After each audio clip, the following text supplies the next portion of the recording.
Sang Yang Mahita. Dameni debata na sumurung sian saluhut roha, ima na mangarajay aka ati-ati dohot pikiran muna, di bagasan Kristus Yesus Tuhantai. Amin. Bapak Ibu, saudara-saudara, mari kita buka Alkitab kita yang menjadi nas khotbah bagi kita pada hari ini, yang dikutip dari kitab Yeremia pasal 31 ayat 10 sampai ayat 14. Saya akan membacakannya kepada kita semua. Amang-inang, mari kita ikuti bersama-sama. Dengarlah firman Tuhan, hai bangsa-bangsa. Beritahukanlah itu di tanah-tanah pesisir yang jauh. Katakanlah, Dia yang telah menyerahkan Israel akan mengumpulkannya kembali dan menjaganya seperti gembala terhadap kawanan dombanya. Sebab Tuhan telah membebaskan Yakub, telah menebusnya dari tangan orang yang lebih kuat daripadanya. Mereka akan datang bersorak-sorak di atas bukit Sion. Muka mereka akan berseri-seri karena kebajikan Tuhan, karena gandum, anggur, dan minyak, karena anak-anak kambing domba dan lembu sapi. Hidup mereka akan seperti taman yang diairi baik-baik. Mereka tidak akan kembali lagi merana. Pada waktu itu anak-anak dara akan bersukaria menari beramai-ramai. Orang-orang muda dan orang-orang tua akan bergembira. Aku akan mengubah perkabungan menjadi kegirangan. Akan menghibur mereka dan menyukakan mereka sesudah kedukaan mereka. Aku akan memuaskan jiwa para imam dengan kelimpahan, dan umatku akan menjadi kenyang dengan kebajikanku. Demikianlah firman Tuhan. Demikian firman Tuhan. Amang-inang. Shalom bagi kita, Bapak Ibu, saudara-saudara. Karena masih suasana tahun baru, saya mengucapkan selamat tahun baru bagi kita semua. Ya, puji Tuhan. Jadi sukacita kita bisa memasuki tahun baru 2025. Kalau kita menyadari dan merenung-renungkan, di tahun 2024 pasti ada banyak tantangan dan pergumulan yang kita hadapi. Tapi puji Tuhan, Tuhan memberkati kita sehingga kita bisa sampai di tahun 2025 ini. Itu suatu berkat Tuhan yang luar biasa yang harus kita syukuri. Bapak Ibu, di tahun 2025, minggu yang pertama adalah minggu hari ini, kita disampaikan firman Tuhan dari kitab Yeremia pasal 31 ayat 10 sampai 14 tadi. Dan yang menjadi tema renungan kita hari ini, Tuhan yang membebaskan umatnya. Atau kalau dalam bahasa Batak dikatakan debata na paluahon bangsona. Bapak Ibu, kalau kita lihat di kitab Yeremia ini merupakan rangkaian dari perjalanan bangsa Israel sebagai umat Tuhan. Jadi seperti kita tahu, bangsa Israel ini adalah umat pilihan Allah. Jadi sebagai umat pilihan Allah, bangsanya Tuhan, maka mereka harus hidup sesuai dengan apa yang Tuhan firmankan, apa yang Tuhan sampaikan kepada mereka melalui hukum dan firman-Nya. Jadi itu yang harus mereka lakukan sesungguhnya, Bapak Ibu saudara-saudara. Tapi pada kenyataannya kita dapat melihat dalam sejarah perjalanan bangsa Israel, justru mereka melakukan hal-hal yang jahat di mata Tuhan. Mereka menyimpang dari titah-titah yang sudah Tuhan sampaikan ke dalam kehidupan mereka. Dan yang paling menyakitkan adalah mereka menduakan Tuhan dengan menyembah ilah-ilah lain, sama seperti bangsa-bangsa yang tidak mengenal Allah. Dan tentu saja Bapak Ibu saudara-saudara, sebagai Tuhan yang cinta akan kebenaran, yang mencintai keadilan, maka Tuhan tidak mengizinkan dan tidak melegalkan kejahatan itu terjadi dalam kehidupan bangsa Israel. Jadi Tuhan menghukum bangsanya itu dengan berbagai cara, dan yang paling pahit adalah ketika bangsa Israel dikalahkan oleh bangsa Babel sehingga mereka harus dibuang ke pembuangan di Babel, Bapak Ibu dan saudara-saudara sekalian. Ini merupakan sesuatu kesakitan yang luar biasa, karena kita bayangkan bagaimana begitu luar biasanya Tuhan menyertai perjalanan bangsa Israel itu ketika di perjanjian lama, mulai dari Tuhan membebaskan umatnya dari tanah Mesir dengan mukjizat-mukjizat, dan Tuhan menyertai perjalanan bangsa Israel itu ketika mereka di padang gurun dengan mukjizat-mukjizat yang luar biasa. Tapi dalam situasi mereka sebagai umat Tuhan, akhirnya mereka jatuh dan dikalahkan oleh bangsa lain, Bapak Ibu dan saudara-saudara. Itu justru terjadi bukan karena keinginan dan kehendak Tuhan, Bapak Ibu, tapi itu terjadi karena memang Tuhan harus menghukum bangsanya itu karena mereka melakukan apa yang jahat di mata Tuhan, Bapak Ibu dan saudara-saudara. Tapi lagi-lagi seperti tema yang sudah sering kita renungkan tentang kasih Tuhan itu dalam kehidupan orang yang percaya kepadanya, dalam kehidupan umatnya. Sekalipun bangsa Israel penuh dengan kejahatan dan kesalahan terhadap firman Tuhan, tapi Tuhan tetap mengasihi bangsanya itu. Tapi Tuhan tetap menunjukkan kasih setianya yang besar di tengah-tengah kehidupan bangsanya, Bapak Ibu dan saudara-saudara sekalian. Sehingga Tuhan kemudian menyampaikan sebuah perjanjian baru di sini, menyampaikan sebuah pesan bahwa Tuhan akan membebaskan kehidupan umatnya. Tuhan akan membawa kebaikan dalam kehidupan umatnya, Bapak Ibu dan saudara-saudara.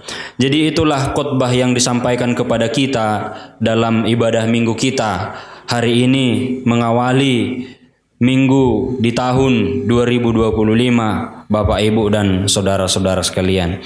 Jika kita dalami, Bapak Ibu, firman Tuhan ini, khotbah hari ini menegaskan bahwa Tuhan sendiri yang berfirman dan bertindak untuk membebaskan bangsa Israel dari tangan musuh dan dari pembuangannya. Dan di sini kita lihat, Bapak Ibu dan saudara-saudara sekalian, fakta yang luar biasa yang disampaikan adalah bahwa di ayat 10 dikatakan, Dia yang telah menyerahkan Israel akan mengumpulkannya kembali. Jadi di sini disaksikan, Bapak Ibu dan saudara-saudara sekalian, bahwa yang menyerahkan Israel itu adalah Tuhan sendiri, bukanlah bangsa-bangsa yang lain. Jadi ala madabube bangsa Israel itu habuangat di Babeli, dan ala ni gogoni bangsa na asing. Alai ala ne dipaloas de batadoi masa di tonga-tonga ni parangolon ni nasida akadamang doh dainang. Jala molonang didok di habuangan Babel, dalam pembuangan Babel, Bapak Ibu dan saudara-saudara sekalian, memang tidak ada sih sejarah yang menyatakan bahwa mereka hidup dalam penindasan ataupun kesakitan yang luar biasa ataupun keterpurukan yang luar biasa di Babel itu. Tapi mereka pasti yang namanya dalam pembuangan akan memiliki keterbatasan hidup, amanginang, termasuk dalam hal menjalankan ibadah mereka. Sehingga wajar saja kalau bangsa-bangsa yang lain yang di sekitar bangsa Israel itu menganggap bahwa Tuhan sudah tidak lagi peduli kepada umat pilihannya itu.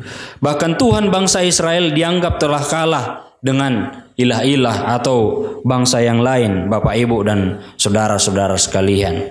Yang namanya dalam pembuangan ini pasti mereka akan mengalami kesulitan untuk mempertahankan adat dan budaya dan tradisi mereka, bahkan untuk menjalankan ibadah mereka. Sebab memang ketika bangsa Israel masih berjaya di tempat di mana mereka tinggal, di sana ada Bait Allah, amanginang, tempat bagi mereka untuk memuji Tuhan.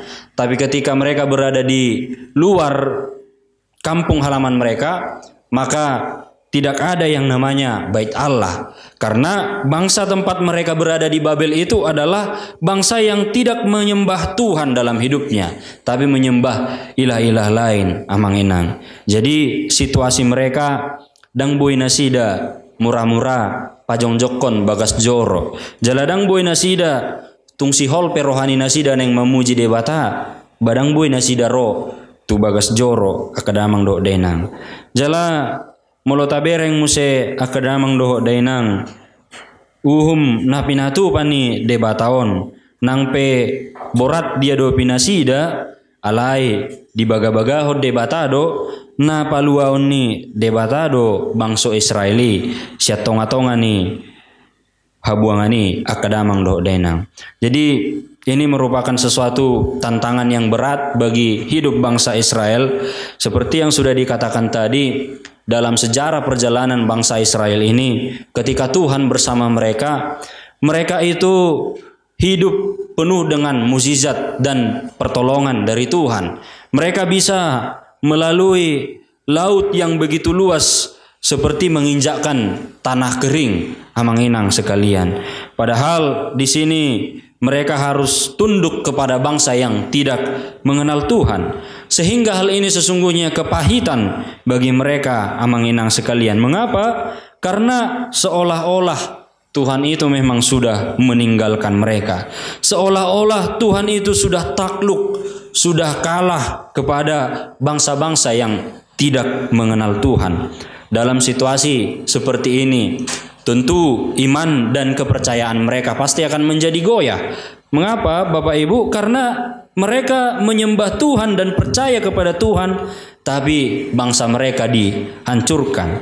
Jadi inilah yang menjadi tantangan bagi mereka. Tapi kasih Tuhan yang dinyatakan itu, amang-inang, bahwa Tuhan akan membebaskan umatnya, dan itu dilakukan ketika bangsa lain menguasai bangsa itu. Sehingga ini akan menunjukkan bahwa Tuhan akan membebaskan umatnya itu untuk kemudian diketahui oleh bangsa-bangsa lain. Kelak ketika Tuhan membebaskan umatnya, maka bangsa-bangsa lain akan tahu bahwa bangsa Israel adalah bangsa yang dikasihi oleh Tuhan. Bangsa Israel yang saat itu sudah dianggap sebagai bangsa yang tidak berharga, bangsa yang dihukum, dan bangsa yang lain juga menganggap bahwa Tuhan sudah meninggalkan umatnya. Dan ketika Tuhan membebaskan umatnya itu, maka pandangan dan pemahaman bangsa-bangsa yang lain itu adalah keliru dan pemahaman yang salah, Bapak Ibu dan saudara-saudara. Artinya Tuhan tetap mengasihi umatnya itu. Tong-tong do dihaholongi debata bangsonai jala debata sadiri do nanaing paluahon nasida akadamang do dena. Dan di sini luar biasa dikatakan di ayat yang ke-11, sebab Tuhan telah membebaskan Yakub, telah menebusnya dari tangan orang yang lebih kuat daripadanya. Disampaikan di sana, Bapak Ibu dan saudara-saudara sekalian.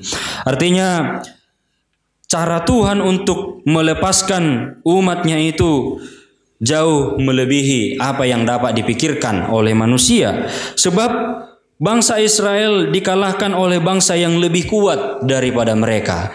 Tapi Tuhan akan membebaskan mereka dari tangan yang lebih kuat daripada mereka, Bapak Ibu dan saudara-saudara sekalian. Ini menjadi suatu pernyataan dan suatu fakta bahwa sekuat apapun bangsa-bangsa di dunia ini, tetapi kekuatan Tuhan melebihi kekuatan mereka semua, Bapak Ibu dan saudara-saudara. Jadi apa yang dikerjakan oleh Tuhan ini ketika Tuhan memberkati dan memulihkan kehidupan bangsanya dari suasana hati yang menderita, suasana hati yang terpojokkan, kemudian mereka menjadi bangsa yang bersukacita dan berpengharapan. Umat Tuhan itu tadi yang sudah merasakan keterpurukan dalam hidup mereka, tapi mereka akan bersukacita dan bersorak-sorai karena Tuhanlah yang membebaskan mereka, Bapak Ibu dan saudara-saudara. Dan sukacita yang luar biasa digambarkan di sini, Bapak Ibu Saudara-saudara, di ayat 12 dikatakan, mereka akan datang bersorak-sorak di atas bukit Sion.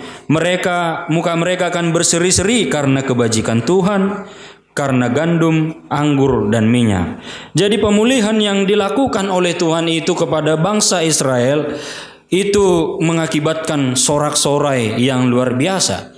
Dan di sini dikatakan di atas bukit Sion. Jadi mereka akan bersorak-sorai di atas bukit Sion, di tempat yang tinggi. Tentu ini tidak akan dilakukan jika mereka memiliki rasa takut kepada bangsa-bangsa yang lain yang masih menjajah mereka. Tapi justru ketika mereka bersorak-sorak di atas bukit Sion, ini menandakan bahwa mereka tidak perlu lagi takut kepada bangsa-bangsa yang lain, sebab Tuhan sudah membebaskan kehidupan umatnya itu, Bapak, Ibu, dan saudara-saudara. Dan pemulihan yang dilakukan oleh Tuhan kepada bangsanya itu, kepada umatnya itu, bukanlah pemulihan yang setengah-tengah, yang hanya memulihkan secara kemerdekaan, secara politik, dan kemerdekaan untuk kembali ke kampung halaman mereka, amang inang, bukan. Tapi kemerdekaan dan pemulihan yang dilakukan oleh Tuhan mereka adalah secara holistik, secara menyeluruh. Artinya Tuhan akan memulihkan kembali kehidupan umatnya, bukan hanya secara politik, tapi juga secara keseluruhan kehidupan mereka. Ini digambarkan amang inang dengan dikatakan di sini tadi, muka mereka akan berseri-seri karena kebajikan Tuhan, karena gandum, anggur, dan minyak, karena anak-anak kambing domba dan lembu sapi, dan mereka akan hidup seperti taman yang diairi baik-baik. Mereka tidak akan kembali lagi merana. Jadi tidak hanya memulihkan kehidupan mereka secara politis, tapi Tuhan juga memulihkan kehidupan mereka dan mencukupkan secara perdagingon dohot partodioninasida kadamang dok denang ai dipatu pada batado nagabi si panganon nasida marhite akka suasuanan dohot akka ternak di tonga-tonga ni pargulun nasida. Kampung halaman mereka yang sudah porak-poranda tadi, Bapak, Ibu, dan saudara-saudara sekalian, kemudian dipulihkan oleh Tuhan untuk kemudian bisa mereka gunakan untuk melanjutkan kehidupan mereka. Jadi ini menggambarkan bahwa pemulihan yang dilakukan oleh Tuhan itu adalah pemulihan yang secara menyeluruh, yang utuh, seutuhnya kehidupan bangsa Tuhan itu dipulihkan, Bapak, Ibu, dan saudara-saudara. Dan karena inilah bangsa Israel menjadi bersukacita, sehingga di ayat 13 dikatakan, anak-anak darah akan bersukaria menari beramai-ramai. Orang-orang muda dan orang-orang tua akan bergembira. Aku akan mengubah perkabungan menjadi kegirangan. Jadi Tuhan yang mengubahkan kesedihan yang ada di tengah-tengah mereka menjadi kesukaan. Bahkan saking luar biasanya amang inang sukacita yang terjadi di tengah-tengah bangsanya itu, bangsa Israel itu, maka anak-anak adara bersukaria, bahkan orang-orang muda dan orang-orang tua juga bergembira. Jadi semua umat bergembira atas karya penyelamatan Tuhan yang terjadi dalam hidup mereka. Jadi Oma manggobarhon lasni rohabolod do na pinatu pani debata di tonga-tonga ni bangsonai akadamang doho daina. Jala na mangihut muse lasni rohai dina dipaluani debata bangso Israel sian habuangani jala dipature parngulun nasida sudedo taruli dilasni rohai akadamang dodena sahatu akamalim atau para imam di bait Allah pun yang dipakai oleh Tuhan untuk membimbing umatnya juga merasakan sukacita itu, Bapak, Ibu, dan saudara-saudara. Sebab yang tadinya para imam itu yang bekerja di bait Allah di Yerusalem, ketika Yerusalem itu dihancurkan dan diruntuhkan, maka tentu saja para imam tidak lagi memiliki tugas di bait Allah. Dan seperti yang kita ketahui dalam pembacaan-pembacaan kitab di Perjanjian Lama, di kitab-kitab Taurat bahwa para imam itu sesungguhnya mendapat bagian bagaimana mereka hidup adalah dari apa yang sudah diaturkan menjadi bagian mereka dari persembahan-persembahan yang disampaikan di bait Allah amang inang. Sehingga ketika tidak ada lagi bait Allah, maka mereka tidak mendapat bagian lagi.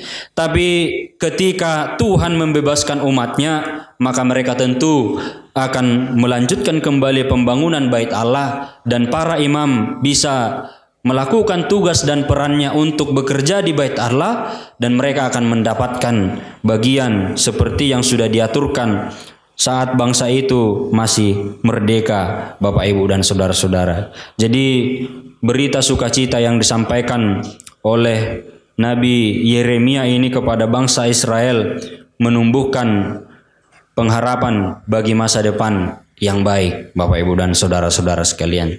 Jadi inilah firman Tuhan yang disampaikan kepada kita di mengawali minggu di tahun 2025 ini, Bapak Ibu saudara-saudara. Dan tentu ini bukan tanpa alasan, dengan tema tadi yang sudah disampaikan, Allah atau Tuhan yang membebaskan umatnya. Tentu kita patut bersyukur amang inang sekalian karena kita dianugerahkan tahun yang baru dalam kehidupan kita di tahun 2025 ini. Dan sebagai minggu yang pertama meneguhkan kepada kita bahwa kita menghadapi tahun ini yang di tengah-tengah kehidupan kita belum tentu tahu apa yang akan terjadi di depan di tahun 2025 ini. Ya mungkin kita akan merasakan sukacita di tahun 2025, tapi juga mungkin kita akan merasakan tantangan yang jauh melebihi kekuatan kita, dan mungkin kita akan terpuruk, Bapak Ibu dan saudara-saudara sekalian. Tapi dalam situasi yang seperti ini, sama seperti bangsa Israel tadi, dalam situasi ketika mereka terpuruk, maka Tuhan akan membebaskan kehidupan mereka, dan Tuhan juga akan membebaskan kehidupan kita dan menolong kita di tahun 2025 ini, amang inang, sehingga kita bisa tetap berpengharapan kepada Tuhan dalam menjalani tahun 2025 ini, amang inang. Seperti ada dikatakan dalam lagu kita yang sering kita nyanyikan, tak ku tahu kan hari esok, namun langkahku tetap teguh, ku berjalan serta Yesus nina. Memang kita tidak tahu apa yang akan terjadi di depan kita, amang inang sekalian. Tapi ketika kita berjalan bersama Tuhan, maka Tuhan akan menunjukkan karyanya yang luar biasa dalam hidup kita, Bapak Ibu dan saudara-saudara sekalian. Sehingga memang tidak ada lagi yang namanya sifat yang putus asa, tidak ada lagi yang namanya patah semangat. Dalam pribadi orang yang percaya, dalam pribadi orang Kristen, dihita saluhuna akadamang doho dainang, ikon selalu berpengharapan dohita tu tuhatai. Konpos dorohata, selama kita bersama dengan Tuhan, maka akan selalu ada pengharapan, amang inang sekalian. Jadi nggak ada lagi alasan bagi kita untuk ragu akan kebaikan Tuhan dalam hidup kita, amang inang. Dan adong be nagabe sidaliat dihita lahu manadikot Tuhani di tahun-tahun nasota boto dope sungod dia nanaing si bulu sota dia kaari nanaing ro akadamang do dainang.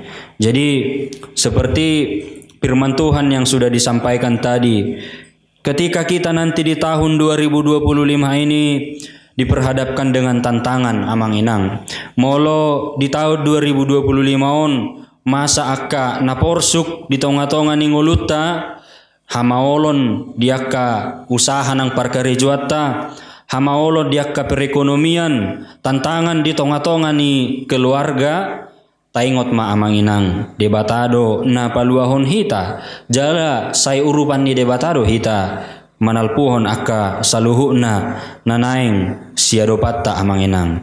Justru firman Tuhan hari ini mengatakan kepada kita bahwa pemulihan yang dilakukan oleh Tuhan itu sangat sempurna amanginang. Jauh lebih baik dari yang sebelum-sebelumnya, jauh lebih baik dari kehidupan yang sebelum-sebelumnya amanginang. Jadi sama seperti Tuhan memulihkan kehidupan bangsa Israel dari situasi yang sangat terpuruk, dari yang tadinya hanya puing-puing, Tuhan memulihkan kehidupan mereka secara sempurna, dan Tuhan memenuhi apa yang dibutuhkan oleh bangsanya itu amanginang. Jadi tengok matong-tong di bagasan rohata songon edena taideho di tau baru debata mata bain dongata mengadopi akka nanai sedopatta di parngulota molo debata dongata dang terbahin hitabe lilu jalasai nasau do sakapta amanginang. Jadi om managabe semangat di hita amanginang napaingotok kita di tahun 2025 on Tuhan akan tetap memberkati umatnya. Saena ramotan ni Tuhani dohita amanginang. Songonadong sada ede namacai bagak artina songon nadidokna lirikna Tuhan selalu menolongku ninna, selalu menjagaku ninna. Sehelai di rambutku tak akan terjatuh, Tuhan selalu menolongku ninna di sia manginang. Jadi inilah yang harus kita ingat dalam menjalani tahun 2025 ke depan. Mengawali tahun ini kita diingatkan bahwa Tuhan akan membebaskan kehidupan kita, sehingga apapun yang terjadi dalam hidup kita di tahun 2025, maka kita akan mampu untuk menghadapinya amanginang. Margogo mahita laho menghadapi tahun 2025 on asa di nama nangaha penamasa di tonga-tonga ningulutta debata mata bahen dongata. Amin. Terima kasih Tuhan untuk firman-Mu yang telah sampai di tengah-tengah jemaat-Mu pada hari ini. Kami belajar dari kisah kehidupan bangsa Israel, umat yang Engkau pilih menjadi umat-Mu, di mana sekalipun Tuhan menghukum mereka karena dosa dan kesalahan mereka, tetapi Tuhan tetap mengasihi mereka dan membebaskan mereka dari kepahitan yang terjadi dalam kehidupannya. Dan itu jugalah Tuhan yang menginspirasi kehidupan kami, bahwa dalam hidup kami Tuhan akan menyertai kami, akan membebaskan kami dari segala kepahitan-kepahitan yang terjadi dalam hidup kami. Itulah yang menjadi inspirasi bagi kami Tuhan mengawali tahun 2025 ini Tuhan. Tentu kami belum tahu apa yang terjadi di hari-hari yang akan datang di tahun-tahun 2025 ini Tuhan. Sehingga firman Tuhan ini yang mengingatkan kepada kami tadi bahwa Tuhan akan membebaskan kami. Sehingga ketika terjadi kesulitan nantinya di tahun 2025 ini, maka kami yakin dan percaya bahwa Tuhan ada untuk menolong kami. Tuhan ada untuk membebaskan kami, sehingga kami tidak perlu takut lagi. Kiranya Tuhan yang menginspirasi kami melalui firman-Mu ini untuk melakukannya dalam kehidupan kami sehari-hari. Di dalam nama anak-Mu Tuhan Yesus Kristus, kami telah berdoa dan mengucap syukur kepadamu. Amin.